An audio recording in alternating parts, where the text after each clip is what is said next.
কালকের ভিডিওতে আমি আপনাকে দেখাইছিলাম যে আমার যে খাঁচাটা বানানো সেটা 80% খাঁচা বানানো কমপ্লিট, তো আর 20% বাকি আছে। সেটা হলো আর কি ওদের যে মুখ মানে গেট বলে, সেই গেট বানানোর জন্য আর কি মূলত আজকে আমি কাঠ কিনতে চলে আসছি। তো আমি সরাসরি সৌমিলে চলে আসছি। তো সৌমিল থেকে আজকে কি কি কাঠ কিনলাম বা কত টাকার কাঠ কিনলাম সেই বিষয় নিয়ে আর কি আজকে আলোচনা হবে। তো চলুন কথা না বাড়িয়ে মূল ভিডিওতে চলে যাই। তো আজকে মূলত আমি চলে আসছি আমার যে পুরাতন বাজার হয় সেই পুরাতন বাজার আর কি সৌমিলে। তো দেখতে পাচ্ছেন এই হচ্ছে কি আমার সেই মূল কাঠ, মানে এখানে একটা আমি আমের একটা ডাল নিয়ে নিয়েছি। এটা হচ্ছে বড় একটা আমের ডাল, সেই ডালটা দিয়ে আর কি মূলত আজকে আমার যে বাটামটা হবে সেই বাটামটা হবে। সৌমিলে দিয়ে দিয়েছে, এটা হচ্ছে গাছ কাটা সৌমিল। এটা সবাই চিনে থাকেন বা এটা কমন একটা, এটা হচ্ছে আধুনিক প্রযুক্তি না, এটা হচ্ছে আপনার আগেকার যুগের সৌমিল, মানে এভাবেই আগে কাজ করতো। তো এখন তো ডিজিটাল সৌমিল হয়েছে। তো যাই হোক, আমি মূলত এই বাটামটা বা এই কাঠটা বা এই যে আমের যে ডালটা, এই ডালটা মূলত 420 টাকা পড়েছে আমার বাড়ি অব্দি আনতি। এখানে প্রায় 200 ফিটের মতন 2 ফিটের মতন আর কি বাটাম হয়েছে, মানে উনিরা বলছে, আমি তো জানি না 2 ফিট বা 2 সেফটি বলে, 2 সেফটি কতখান ঠিক হয় সেই সেফটি তো আমি বুঝি না। তো উনিরা বললো যে এখানে 2 সেফটি মতন বাটাম হয়েছে। তো আমি যতটুকু ভাবছি বা যতটুকু জানছি যে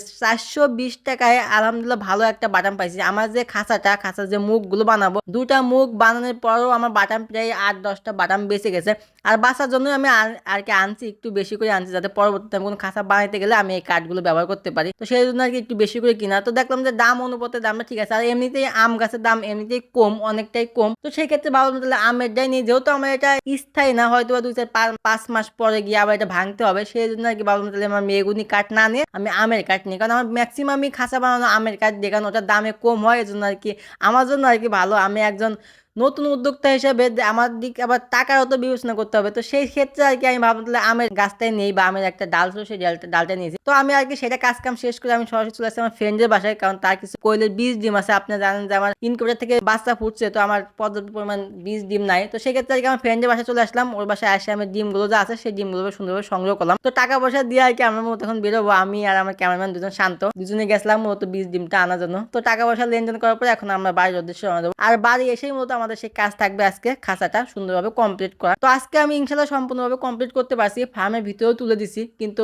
ভালো করে সেট আপটা করতে পারিনি। সেই সেট আপটা করার জন্য আর একদিন সময় লাগবে, কারণ আমি ওরকম ভাবে কাজ করার মতো সময় পাই না। আপনারা জানেন যে আমি শুধু দুপুরে যে টাইমটা হয় সেই দুপুরের টাইমে আর কি আমি কাজ করি। তো এই হচ্ছে কি আমার মেন খাঁচাটা, দেখতে পাচ্ছেন আমার যে উপরে যে তাকটা, এটাও মাশাল্লাহ, এবং কি দ্বিতীয় তাক এটাও মাশাল্লাহ। আর ওদের যে খাবার যে সিস্টেমটা দেখতে পাচ্ছেন, আমি শুধু একদম অটোর মতন করেছি, মানে এক কথা ইজি ভাবে করেছি। ওরা বাইরে থেকে খাবার খাবে, মানে এখানে যদি আমি চাইলে বাচ্চা বোর্ডিং করতে পারবো এবং কি চাইলে আমি ডিমের কোয়েল পাখি এটার ভিতরে রাখতে পারবো, সেই সিস্টেম করে আর কি মূলত খাঁচাটা বানানো। তো আমার ওইখানে যে 7 দিনকে বাচ্চা কোয়েল পাখি ছিল, 7 দিনকে বোর্ডিং অবস্থা, সেটা আর কি এটার ভিতরে দিয়ে দিচ্ছে আপাতত, কারণ আমার জানেন যে আমার জায়গা স্বল্পতা, জায়গার কারণে আর কি আমি এই জিনিসটা করতেছি। তো এই খাঁচাটা আর কি ওই কর্নারে সেট করবো। তো ভাবলাম যে তাহলে এটা আমি এখানে দিয়ে, আর ওইখানকে যে 2 দিনকের বাচ্চা যে বোর্ডিং বাচ্চা আছে সেটা আর একটু সরাই দিয়ে তারপরে এই খাঁচাটা ওখানে সেট করবো। তো আজকের ভিডিওটা আর বেশি বড় করতে চাচ্ছি না, এখানে শেষ করতে চাচ্ছি। তো আজকের ভিডিওটা কেমন লাগলো অবশ্যই কমেন্টে জানিয়ে যাবেন। আর যদি আমার এই নিত্য নতুন ভিডিও দেখতে আপনাদের ভালো লাগে থাকে তাহলে অবশ্যই আমার পেজটা ফলো করবেন এবং আমার ইউটিউব চ্যানেল থেকে দেখলে অবশ্যই সাবস্ক্রাইব করে দেবেন। তো সবাই ভালো থাকবেন, সুস্থ থাকবেন, দেখা হবে কালকে নতুন একটা ভিডিওতে। আল্লাহ হাফেজ।